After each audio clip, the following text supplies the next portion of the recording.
มันเราไหนไอ้คนทำมันกัดผมវាលោតវាធ្លាប់នៅមួយមនុស្សបាំងដើមឈើទេណា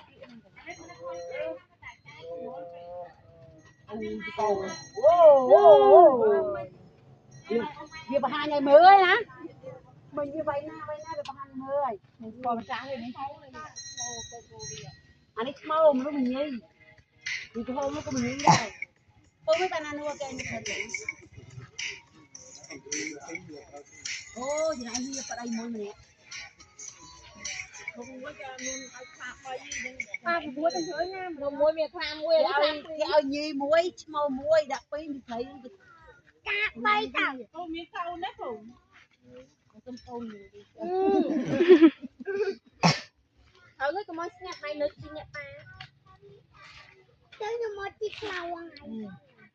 ញុំទៅអត់ទេអានេះជីទៅនេះចាញ់បាយបាត់ចាញ់បាយមើលខ្លាចូលទៅខាងនោះនិយាយមកអូពេលចូលក្នុងផ្ទះមកធ្វើខ្ញុំចូល